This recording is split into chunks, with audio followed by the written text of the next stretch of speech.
For more than a decade, the internet has circulated endless whispers about Sam Heughan's sexuality, speculation that grew louder with every new role, every public appearance, and every carefully edited clip taken out of context. It began as small conversations on forums, harmless questions from curious fans, but with the rise of social media, those quiet discussions turned into viral storms. Videos dissecting his mannerisms spread like wildfire.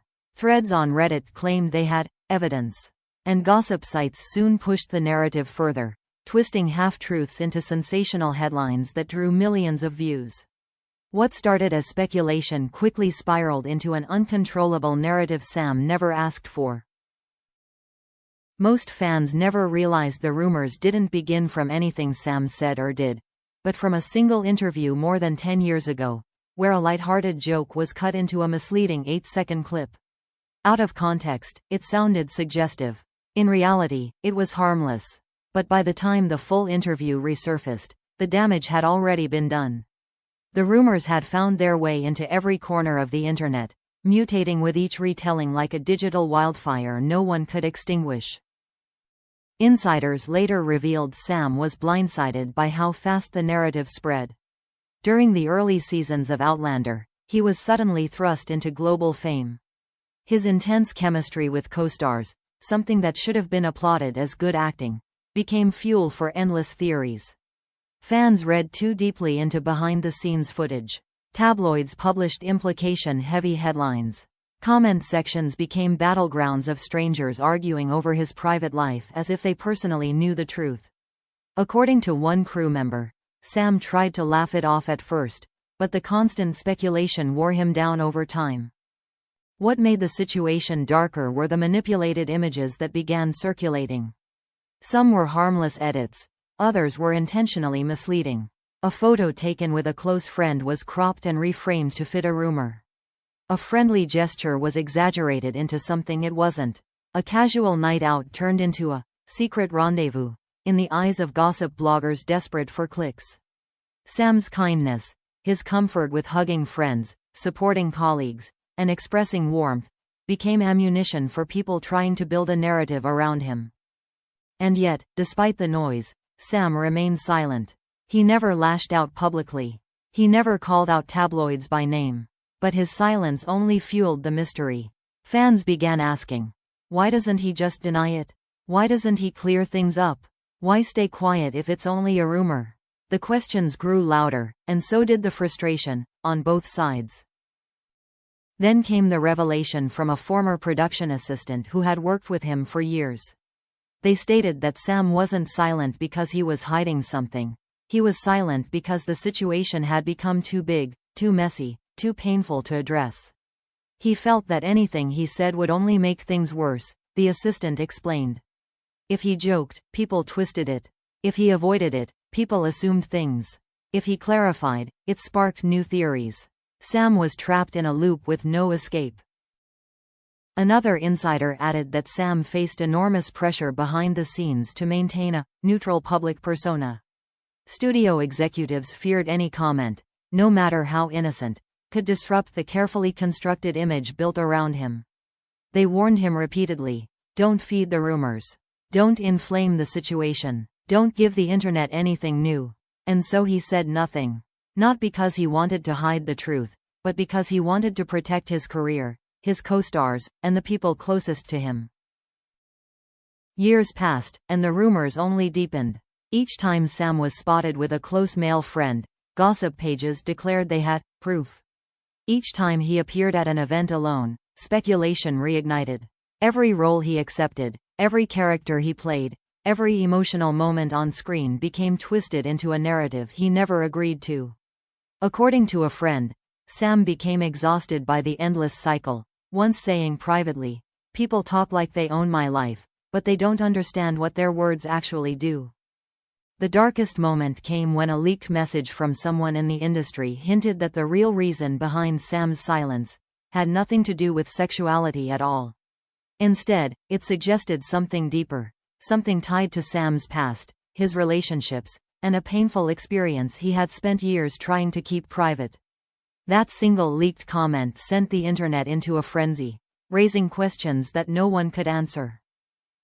And yet one thing became clear. The truth behind these rumors was never about who Sam was attracted to. It was about something far more personal. Something he'd been protecting in the shadows long before the world ever knew his name. As the speculation escalated, a new wave of insiders began stepping forward. People who had watched the rumors grow from harmless curiosity into something far more destructive. One longtime colleague said the online obsession had reached a point where Sam couldn't attend an event, take a photo with a friend, or even smile at a fan without sparking another storm of theories. It wasn't about his sexuality, the colleague explained. It was about people projecting their own narratives onto him because he refused to play the public game. The deeper journalists dug, the more a disturbing picture emerged of how aggressively the entertainment industry manipulated narratives around rising stars. While fans argued endlessly online, studio executives behind the scenes were quietly shaping Sam's public image like a puzzle piece that had to fit the right marketing mold. According to one insider, Sam was repeatedly warned that addressing rumors directly would break the illusion studios had crafted for him. He was told to stay vague, stay polished, stay quiet, and the silence allowed the rumors to grow unchecked. The dark secret, hinted by insiders, finally began to make sense when a former publicist came forward with a revelation no one expected. They explained that Sam's public image had been tightly managed not because of his sexuality, but because he had spent years shielding someone close to him, someone who never asked for fame, attention, or scrutiny. The publicist described that person as the one part of Sam's life he refused to let the industry touch. As soon as that information surfaced, speculation took a sharp turn away from sexuality and toward a more emotional narrative. Sam's silence wasn't hiding an identity, it was protecting a person. Fan communities, desperate for answers, began re-examining years of interviews with renewed sensitivity.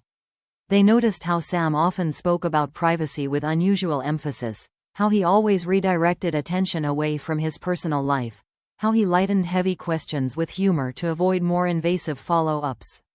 What fans had mistaken for mystery or secrecy now looked like a deliberate act of protection. Then came a second revelation from a crew member who had worked closely with Sam during some of the most intense shooting seasons. They admitted that Sam had endured emotional exhaustion, not because of the rumors themselves, but because of the way they affected the people around him. He hated that others were getting dragged into stories that weren't true, the crew member said. The guilt ate at him more than the speculation ever did. Drama intensified when a leaked voice memo, just a few seconds long, surfaced online. The memo didn't confirm anything personal, but Sam's tone was unmistakably weary. In it, he said, "It's not the question that hurts. It's the assumptions people make when they don't know what you're carrying." That line alone sent shockwaves through the fandom. For the first time, people realized the rumors weren't just intrusive, they were painful. A journalist who had followed Sam's career for years published a long-form analysis that shifted public understanding even further. They argued that the real, dark secret wasn't about sexuality, but about trauma, an emotional burden Sam had carried since before fame. The article suggested that open conversations about labels felt insignificant to him in comparison to the private battles he fought behind closed doors. Fans weren't sure what to make of it. Some felt sympathy, others felt protective. Many admitted they had never considered the emotional cost of turning a real human being into the subject of endless speculation. But the biggest twist came from someone described only as a friend who knows everything. Their statement wasn't dramatic, but it was profound. They said, "If people truly understood what Sam has survived, they would stop focusing on who he might love, and start appreciating how hard he's fought to stay standing." The quote spread across the internet within minutes. For the first time in years, the conversation shifted away from invasive questioning and toward compassion. Fans began apologizing publicly for participating in speculation. Bloggers deleted old posts. Even some gossip sites rewrote their headlines to reflect a more respectful tone. And yet, one final piece of information slipped through the cracks. A whisper from a source deeply trusted by Sam. They said the real reason he never addressed the rumors wasn't shame, secrecy, or scandal. It was fear. Not fear of judgment. Not fear of headlines. But fear of reopening a chapter of his past that he had spent years trying to heal from. One connected not to sexuality, but to a heartbreak so profound that it reshaped the way he protected his private life forever. In the end, the truth behind the decade-long rumors wasn't about identity at all. It was about pain. About privacy.